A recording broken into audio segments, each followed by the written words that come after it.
ఇప్పుడే జీ5 app download చేయండి. చూడండి మీ ఫేవరెట్ టీవీ షోస్ ఎప్పుడైనా ఎక్కడైనా. సార్, నేను చీర అడిగితే మీరు డ్రెస్ తీసుకొచ్చారేంటి? వ్రతంలో చీర కట్టుకోవాలి, డ్రెస్ వేసుకోకూడదు. వేసుకోకూడదనే కదా డ్రెస్ తెచ్చింది. అవునా? చెప్పాను కదా సార్, మీరు ఇలా చేశారేంటి?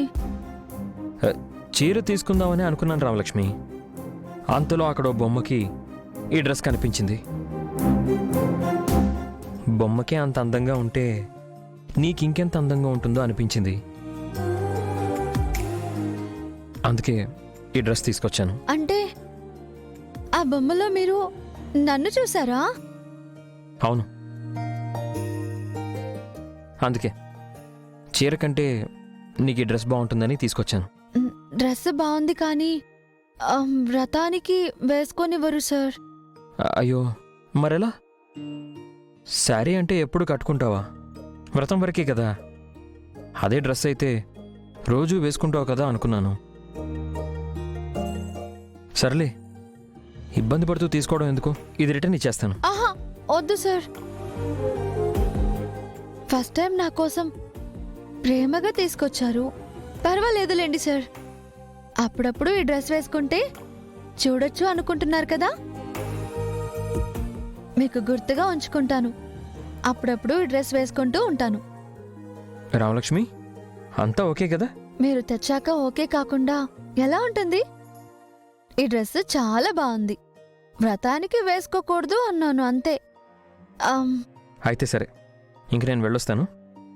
సార్, ఈ డ్రెస్ని బొమ్మ మీద చూసి ఆనందపడ్డాను అన్నారు కదా, నేను రేపు కాలేజ్కి వేసుకొని వస్తాను. బొమ్మలో నన్ను చూసుకోవడం కాదు, నేరుగా నన్నే చూదురు గాని. హే, వద్దొద్దు, నువ్వు ఈ డ్రెస్ వేసుకొని కాలేజ్కి రావద్దు. ఎందుకు సార్?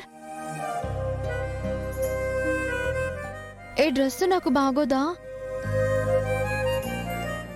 నా సంతోషం కోసం ఈ డ్రెస్ బాగుంటుంది అని చెప్పారుగా. ఓ లేదులేండి సార్, మీరు అబద్ధాలు చెప్తున్నారు. మీరెందుకు నన్ను కాలేజ్కి ఈ డ్రెస్ వేసుకుని రావద్దన్నారు నాకు అర్థమైందిలేండి. అందరూ నన్ను ఈ డ్రెస్లో చూస్తే దిష్టి తగులుతుందని కదా. మీకు నేనంటే ఎంత ప్రేమో సార్. ఒకరి దిష్టి తగలడం కూడా తట్టుకోలేకపోతున్నారంటే నిజంగా మీ ప్రేమ నాకు దొరకటం నా అదృష్టం సార్.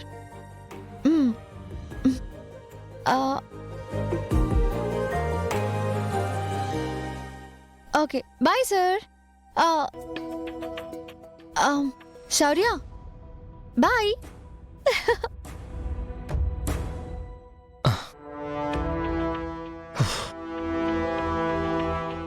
అనుమానం నీదే, సమాధానం నీదే. నేనేం మాట్లాడినా అది ప్రేమే అనుకుంటుంది. ఈ ప్రేమ చివరికి ఏమవుతుందో.